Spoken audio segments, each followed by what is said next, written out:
German philosopher Friedrich নিৎসের অনেক কথাই আমাকে অনেকভাবে প্রভাবিত করেছে। তবে যেই কথাটা আমি আমার মাথা থেকে কখনোই বের করতে পারিনি সেটা হচ্ছে লিভ ডেঞ্জারাসলি। অনেকেই অনেকভাবে এই লিভ ডেঞ্জারাসলি কনসেপ্টটা ব্যাখ্যা করেছেন। তবে আজকের ভিডিওতে আমি আমার মতো করে এই কনসেপ্টটা ব্যাখ্যা করার চেষ্টা করব। আশা করি আজকের ভিডিওটা দেখার পরে আপনি নিজেকে এবং আমাদের সমাজকে একটা নতুন আলোয় দেখতে শিখবেন কিভাবে ডেঞ্জারাসলি বাঁচতে হয়। শুরুতেই ফ্রেডরিক নিৎসের গে সায়েন্স বইয়ের একটা ছোট্ট প্যাসেজ আপনাদের সাথে শেয়ার করি। বাই দ্য ওয়ে, এখানে গে মানে আমরা যে অর্থে গে শব্দটা ব্যবহার করি সেটা না। গে একটা ইংলিশ ওয়ার্ড যার অন্য আরেকটা অর্থ হচ্ছে জয়ফুল। তিনি লিখছেন, for believe me, the secret for harvesting from existence the greatest fruitfulness and the greatest enjoyment is to live dangerously. সুতরাং তিনি বলছেন, মানুষ হিসেবে আমাদের অস্তিত্বকে ফলপ্রসূ করার এবং সেখান থেকে সর্বোচ্চ আনন্দ বা স্যাটিসফ্যাকশন পাওয়ার জন্য আমাদের যা করতে হবে তা হলো আমাদেরকে ডেঞ্জারাসলি বাঁচতে হবে। কিন্তু এখন প্রশ্ন হলো, ডেঞ্জারাসলি বাঁচা মানে কি? পরের অংশটুকু পড়ার আগে আমি আপনাকে বলবো একটা নলেজ বেস পার্সপেক্টিভ থেকে চিন্তা করার জন্য। অর্থাৎ আপনি যা কিছু শিখেন বা যা কিছু বিশ্বাস করেন সেগুলোর ব্যাপারে আপনি আসলে কতটুকু ক্রিটিক্যাল। আপনি কি যে কোনো জ্ঞান বা বিশ্বাসকে প্যাসিভলি অ্যাকসেপ্ট করেন, নাকি সেগুলোকে ইন্টেলেকচুয়ালি চ্যালেঞ্জ করার মাধ্যমে সেগুলোর সাথে অ্যাক্টিভলি এঙ্গেজ হন?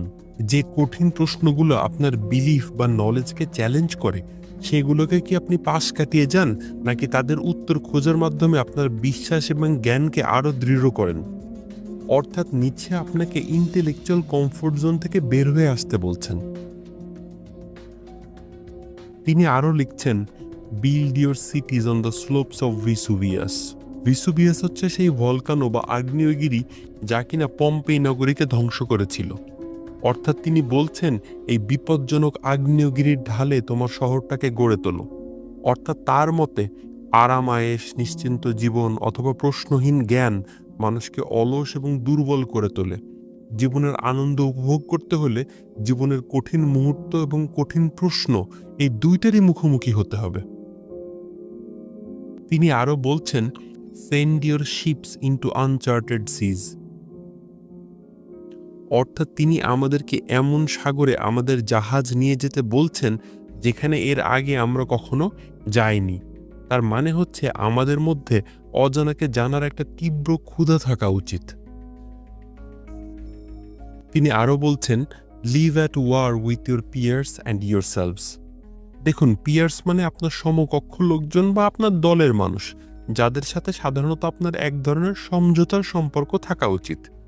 কিন্তু নিচ্ছে বলছেন, live at war with your peers and yourselves. তার মানে হচ্ছে আপনার সমকক্ষ বা দলের মানুষ বলেই যে আপনি তাদেরকে প্রশ্ন করা বন্ধ করবেন এমন না, এমনকি আপনি নিজেকেও নিজে প্রশ্ন করা বন্ধ করবেন না। তিনি আরও বলছেন, be robbers and conquerors as long as you can not be the rulers and possessors, you seekers of knowledge. এখানে ইউ সিকার্স অফ নলেজ বলতে তিনি জ্ঞান পিপাসু মানুষদের বুঝিয়েছেন। তিনি তাদের বলছেন, যতদিন পর্যন্ত না তোমরা সেই সত্যিকারের জ্ঞান অর্জন করতে পারবে, অর্থাৎ তোমরা যতদিন পর্যন্ত না রুলার্স এবং পজেসার্স হতে পারবে, ততদিন তোমাদের চেষ্টা চালিয়ে যেতে হবে। একজন দিগ্বিজয়ী বীর অথবা একজন ডাকাত দুজনেই কিন্তু যা চায় তা অর্জনের জন্য সক্রিয়ভাবে চেষ্টা করতে থাকে। সুতরাং আপনি যদি একজন জ্ঞান পিপাসু মানুষ হন, তাহলে আপনাকে জ্ঞানের জন্য অ্যাক্টিভলি এঙ্গেজ থাকতে হবে। প্যাসিভলি সবকিছু অ্যাকসেপ্ট করা যাবে না। Soon the age will be past when you could be content to live hidden in forest like a shy deer. কারণ আপনি প্যাসিভলি বিশ্বাস করে সন্তুষ্ট থাকবেন, সেই দিন আর বেশি দিন থাকবে না। আপনার বিশ্বাস নিয়ে যে আপনি ভীত হরিণের মতো বনে জঙ্গলে লুকিয়ে থাকবেন, সেই দিন খুব দ্রুত শেষ হয়ে যাবে। কেন শেষ হয়ে যাবে সেটাই তিনি বলছেন তার পরের লাইনে। At long last the search for knowledge will reach out for its due. It will want to rule and possess, and you with it. মনে রাখবেন, এই নলেজের সাথে ক্ষমতার কিন্তু একটা সম্পর্ক আছে। কেউ যখন বলে কোনো একটা বিষয়ে তার ভালো দখল আছে, এই দখল কথাটার ভিতরে কিন্তু সূক্ষ্মভাবে ক্ষমতার একটা ইঙ্গিত পাওয়া যায়। নিচ্ছে সেটাই বলছেন, শেষ পর্যন্ত এই জ্ঞানের অনুসন্ধান তার প্রাপ্যটি আদায় করে নিবে। পৃথিবীতে যে ক্ষমতাবান, তার সংস্কৃতি, তার মূল্যবোধ, তার নৈতিক ব্যবস্থা সবকিছুই সে অন্যের উপরে চাপিয়ে দেওয়ার চেষ্টা করবে। তার দর্শন দ্বারা দুনিয়া নিয়ন্ত্রিত হবে। সে দখল করবে এবং শাসন করবে। আগে আপনি যে প্রশ্নের উত্তর জানতেন না, আপনার সন্তান যদি আপনাকে সেই প্রশ্নটা করত, তাকে আপনি ধমক দিয়ে চুপ করিয়ে রাখতে পারতেন। কিন্তু আজকে যদি আপনি আপনার সন্তানকে সেই প্রশ্নের উত্তর দিতে না পারেন, তাহলে আপনার সন্তান সে প্রশ্নের উত্তরের খোঁজে অন্য কারোর কাছে যাবে। তাহলে আমরা বুঝলাম মানুষ হিসেবে আমাদেরকে অ্যাক্টিভলি নলেজ অ্যাকোয়ার করতে হবে, কিন্তু সেটা বোঝার পরেও কেন আমরা সেটা করতে পারি না? তখন নিচ্ছে আমাদেরকে বলবেন, এই যে আমরা যে একজন স্বতন্ত্র মানুষ বা একজন ইন্ডিভিজুয়াল, অনেক সময় আমরা আসলে নিজেরাই নিজেদের সেই স্বতন্ত্র ব্যক্তি সত্তাটাকে স্বীকৃতি দেই না। তখনই শুরু হয় আমাদের ম্যাডনেস বা ইনস্যানিটি। তার আরেকটি বিখ্যাত বই হচ্ছে বিয়ন্ড গুড অ্যান্ড ইভিল। সেখানে তিনি লিখছেন, in individuals insanity is rare, but in groups, parties, nations and epochs it is the rule. অর্থাৎ তিনি বলতে চাচ্ছেন, আপনি যদি আলাদা আলাদা ব্যক্তির দিকে তাকান তাহলে দেখবেন পাগলের সংখ্যা আসলে খুবই কম।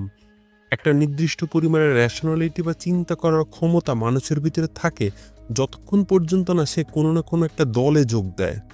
সেই জন্য তিনি বলতে চাচ্ছেন, ইন্ডিভিজুয়াল লেভেলে ইনস্যানিটি, ম্যাডনেস বা পাগলামি আসলে বিরল, কিন্তু সেই মানুষই যখন আবার দলবদ্ধ হচ্ছে, অর্থাৎ তারা একসাথে কোনো একটা গ্রুপ বানাচ্ছে বা পার্টি বানাচ্ছে, তখন তাদের ভিতরে পাগলামি যেন একটা নিয়ম হয়ে দাঁড়ায়।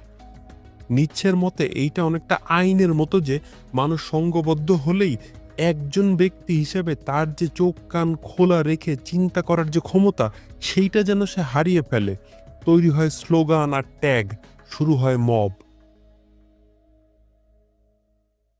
মানুষ কিছু ক্ষেত্রে অলমোস্ট অন্ধের মতো তার পক্ষের বা দলের সবকিছু গ্রহণ করবে এবং বিপক্ষের সবকিছু অস্বীকার করবে। আপনি যদি বাংলাদেশের কোনো একটা টক শোতে দুই দলের লোকের কথাবার্তা শুনে থাকেন, তাহলে দেখবেন দুইটা মানুষ কন্টিনিউয়াসলি এদেশের জন্ম থেকে শুরু করে আজ পর্যন্ত তাদের বিরোধী দল কি কি খারাপ কাজ করেছে সেগুলো বলতেছে, এবং তার দল যা কিছু করেছে তার সবকিছুই কেন সঠিক তার পক্ষে যুক্তি দিয়ে যাচ্ছে। আপনি চূড়ান্তভাবে যদি আপনার চিন্তা করার ক্যাপাসিটি বিসর্জন দিতে না পারেন, তাহলে আপনি এইভাবে কথা বলতে পারবেন না। আপনার কোন একটা দল বা নেতার প্রতি কমিটমেন্ট এমন একটা জায়গায় গিয়ে পৌঁছেছে যে আপনি অন্ধ হয়ে গিয়েছেন। দলগতভাবে মানুষ যখন কোনো একটা অযাচিত, অনৈতিক, বেআইনি বা বর্বর কাজ করে, যেহেতু তার আশপাশের অন্য মানুষরাও একই কাজ করছে, তার কাছে এটা মনেই হয় না যে সে কোনো একটা ভুল করছে। একজন ব্যারিস্টার, একজন পিএইচডি হোল্ডার অথবা একজন বুদ্ধিজীবীর কাছে ব্যক্তিগতভাবে যে জিনিসটা চরমভাবে অযৌক্তিক বা অন্যায় মনে হওয়ার কথা, একটা দলগতভাবে মানুষ যখন সেই কাজটা করতে থাকে, তার কাছে তখন সেটা মহৎ মনে হয়। সব মানুষেরই কিন্তু নিজে নিজে চিন্তা করার ক্ষমতা আছে, কিন্তু অধিকাংশ ক্ষেত্রেই মানুষ যখন দলবদ্ধ হয় তখন সে আর নিজে চিন্তা করে না। আর যারা চিন্তা করতে চায় না, তাদেরকে দলে ভেড়ানোর খুব চমৎকার একটা উপায় হচ্ছে বিভিন্ন ধরনের স্লোগান এবং ট্যাগিং। মনে রাখবেন, যে কোনো স্লোগান বা ট্যাগিং আপনার চিন্তার জগৎকে সম্প্রসারিত করে না, সংকুচিত করে। একটা স্লোগান বা ট্যাগিং কখনোই কোনো একটা পূর্ণাঙ্গ রিয়েলিটিকে ধারণ করতে পারে না। মনে রাখবেন, রিয়েলিটি একটা স্লোগানের থেকে অনেক বেশি কমপ্লেক্স। দেখেন, রিয়েলিটি খুবই কমপ্লেক্স। আমরা সবাই কিন্তু এই কমপ্লেক্স রিয়েলিটিটা বুঝতে চাই না, কিন্তু এই যে আমরা অনেক কিছু বুঝি না, এই ফিলিংটা আমাদের জন্য খুবই অস্বস্তিকর।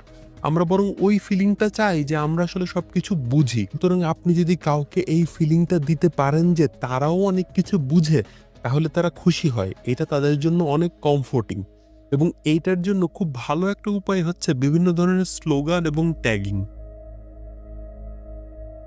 মনে করেন আপনার বিরোধী দলের কোনো একজন একটা প্রস্তাব করলেন, এই জিনিস বোঝার ক্ষমতা বা ইচ্ছা কোনোটাই আপনার নেই। সেক্ষেত্রে একটা রেডিমেড ট্যাগিং যদি থাকে, তাহলে ওনাকে বয়কট করাটা সহজ হয়। সেক্ষেত্রে ওনার প্রপোজালটার সাথে আপনাকে আর এঙ্গেজ না করে আপনি ওনাকে সরাসরি মৌলবাদী, নাস্তিক, ভারতের দালাল, পাকিস্তানের দালাল, জঙ্গি, শাহবাগী, তৌহিদি, রাজাকার বা অন্য যে কোনো ট্যাগ দিয়ে বয়কট করতে পারেন। আপনি যদি আপনার দলের একজন উচ্চ পদস্থ নেতা হন এবং আপনি যদি বুঝেন আপনার দলের লক্ষ লক্ষ বা কোটি কোটি সমর্থক আছে যারা এগুলো বুঝবে না, তাদের জন্য আপনি একটা ট্যাগ বা স্লোগান বাজারে ছেড়ে দিতে পারেন। কোটি কোটি মানুষ তখন কোনো কিছু না বুঝেও সেখানে পার্টিসিপেট করতে পারবে। একদম সাধারণ একজন মানুষ যে কোনো কিছু এগুলার বুঝে না, সেও একটা গালি দিয়ে পার্টিসিপেট করতে পারবে। অসম্ভব সুন্দর একটা অনুভূতি ওইসব মানুষের জন্য যে তারাও পার্টিসিপেট করতে পারছে, তারাও বুঝতে পারছে। দেখেন, একজন অপরাধীকে অপরাধী বলা দোষের কোনো কিছু না, কিন্তু কোনো একজন লিডার যদি উদ্দেশ্য প্রণোদিতভাবে ট্যাগিং এবং স্লোগানের রাজনীতি উৎসাহিত করতে থাকেন, তাহলে তিনি আসলে একটা ব্রেইনলেস এবং কনফিউজড জনগোষ্ঠীর প্রতিনিধিত্ব করতে চাচ্ছেন, যেটা যে কোনো সময় কলাপস করবে। গ্রুপস, পার্টিজ, নেশনসের মতো সংঘবদ্ধ জনগোষ্ঠী কিভাবে অবিবেচকের মতো কাজ করে সেটা তো বললাম। বাকি থাকলো ইপক্স। ইপক্স মানে হচ্ছে কোনো একটা নির্দিষ্ট সময় বা কোনো একটা নির্দিষ্ট যুগ। আমরা যেমন বলি যুগের সাথে তাল মিলিয়ে চলতে হয়, কিন্তু যুগের সাথে তাল মিলিয়ে চলা মানে কিন্তু এই না যে সেই যুগের সবকিছু অন্ধভাবে গ্রহণ করতে হবে। কিন্তু আনফরচুনেটলি অধিকাংশ ক্ষেত্রে আমরা সেটাই করি। কোনো একটা গ্রুপ, দল, পার্টির যেমন কিছু স্লোগান থাকে, তেমনি কোনো একটা নির্দিষ্ট যুগেরও কিন্তু কিছু স্লোগান থাকে যা মানুষের চিন্তা করার ক্ষমতাকে অনেক সময় ধ্বংস করে ফেলে। যেমন আমাদের যুগের খুব নামকরা একটা স্লোগান হচ্ছে কাস্টমার ইজ দ্য কিং। দেখেন, আপনি কাস্টমারকে তার ন্যায্য পাওনা বা হক বুঝিয়ে দিবেন, তাতে দোষের কোনো কিছু নেই। কিন্তু আমরা ব্যাপারটাকে ঠেলতে ঠেলতে এমন এক পর্যায়ে নিয়ে গিয়েছি, এখন মনে হয় যেন আমরা কাস্টমারের জন্যই সবকিছু করছি। তবে প্রথমেই আমাদেরকে বুঝতে হবে যে কাস্টমার কি। আমাদের আজকের সমাজ ব্যবস্থায় একজন লেখক যখন লিখছেন, তার পাঠক হচ্ছে তার কাস্টমার। একজন শিক্ষক যখন পড়াচ্ছেন, তার স্টুডেন্ট হচ্ছে তার কাস্টমার। একজন কন্টেন্ট ক্রিয়েটর যখন ভিডিও বানাচ্ছেন, তার দর্শক হচ্ছে তার কাস্টমার। একজন দোকানদার যখন বিক্রি করছেন, তার ক্রেতা হচ্ছে তার কাস্টমার। সুতরাং কাস্টমার যেহেতু কিং, সুতরাং আপনার সফলতা যাচাই করা হবে আপনার কাস্টমারের মধ্য দিয়েই। আপনি বইটা কতটা ভালো লিখেছেন সেটা দিয়ে কিছুই যায় আসে না যদি আপনার পাঠক বইটা না পড়ে। শিক্ষক হিসেবে আপনি কতটুকু ভালো কিছুই যায় আসে না যদি আপনার স্টুডেন্টরা আপনার উপরে খুশি না হয়। আপনার ভিডিওর কন্টেন্ট কতটা ভালো সেটার কোনো গুরুত্ব নেই যদি মিলিয়ন মিলিয়ন মানুষ আপনার ভিডিওটা না দেখে। আর এই সকল ক্ষেত্রে কেউ যদি সফলতা অর্জন করতে চায়, তাহলে কোনটা ভালো কোনটা সঠিক সেইটা করার থেকে তার জন্য যুক্তিযুক্ত হচ্ছে তার কাস্টমার কি চায় সেটা করা। একজন লেখক, শিক্ষক বা কন্টেন্ট ক্রিয়েটরকে অল্প কথায় সহজভাবে সবকিছু বোঝাতে হবে, কিন্তু রিয়েলিটি তো আসলে সহজ না। রিয়েলিটি তো আসলে অনেক বেশি কমপ্লেক্স। কিন্তু আপনি যদি কমপ্লেক্স করে বোঝাতে চান, তাহলে আপনাকে কেউ গ্রহণ করবে না। কাস্টমার ইজ দ্য কিং, এই কথাটা বলার মাধ্যমে অনেক সময় কাস্টমারের যে রেসপন্সিবিলিটি সেটা যেন সম্পূর্ণভাবে উঠিয়ে নেওয়া হচ্ছে। অর্থাৎ একজন লেখক, শিক্ষক বা কন্টেন্ট ক্রিয়েটরকেই সবকিছু সহজভাবে উপস্থাপন করতে হবে।